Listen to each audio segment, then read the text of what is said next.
fast forward all until I was working at Equinox, and I was that trainer that would always come in with like, I'm bringing in things, I'm bringing in random stuff, I'm testing things out on treadmills, and on the rower, on the, you know, whatever. My backpack is full of just random stuff from different products. It's like bringing your garage into my backpack and like, okay, transporting it. What can I do with this stuff? Because I wanted to create products. I had a desire to like invent something and like especially like create something for the masses and like, but especially something for me and something that was like revolutionary and could change some lives. Yeah. And so one day I was like, you know what? I'm going to see what's going on with my body. Mm-hmm. That's the best way to go. And so I'm going to stop training. Even though I'm a trainer, I'm going to just stop doing my stuff. I felt great. I was probably the strongest. I was in the best shape I was, you know, and I'm like, I'm going to stop training.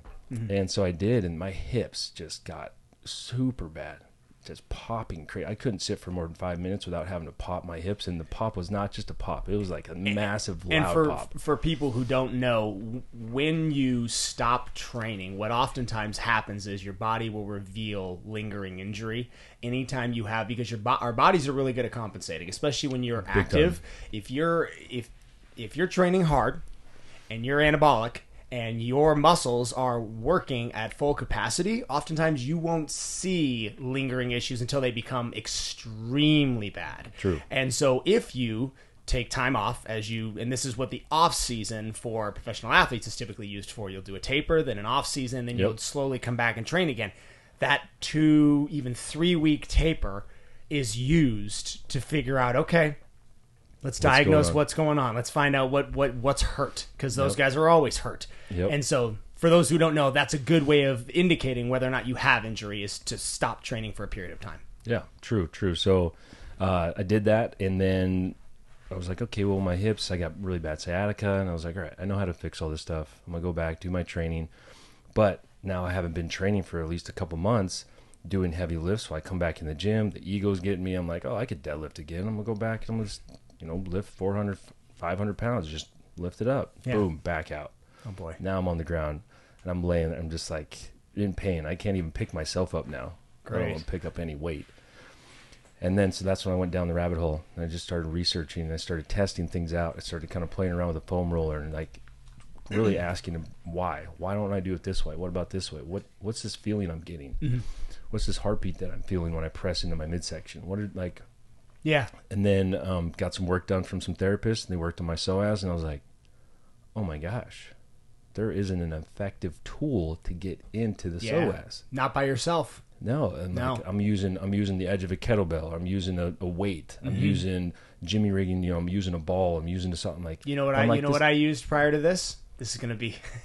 I used the lid of a toilet seat. Well, I would tilt the lid of my, because I had a psoas. Excuse me.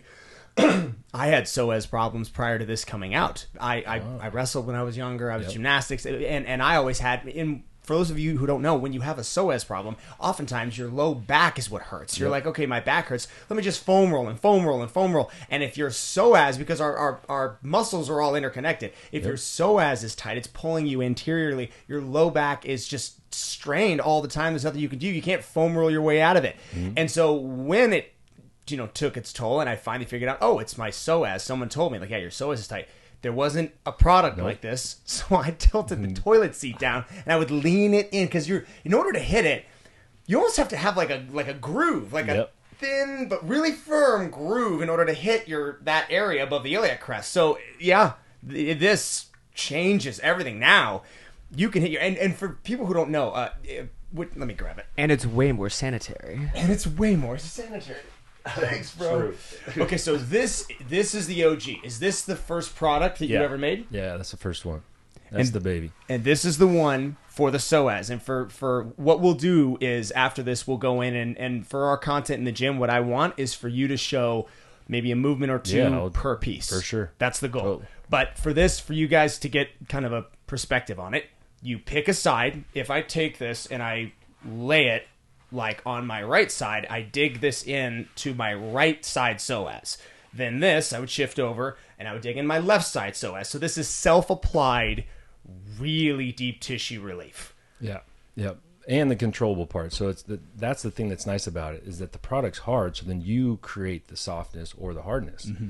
too. And then depending on what surface you're on, that also plays a factor. So I can use this in my bed and now change the pressure, the angle. So it's given people a lot of variety. Yeah. I can use it in my chair when I'm traveling, when I'm in the airport. Boom, I put it in there, I'm moving around. I just did it. And like people are like, oh, what is that thing? Oh, that's a Pso Rite. Oh, my son has one. Oh, that thing's changed my life. Oh, I need that. My Pso has a jack. My hips It are tight. has. Yeah, and it's just like, but it's just so convenient. And then the name, it just keeps everything. perfect. Everyone says so all the time, but it cracks me up. It's hard to not hear it too, though.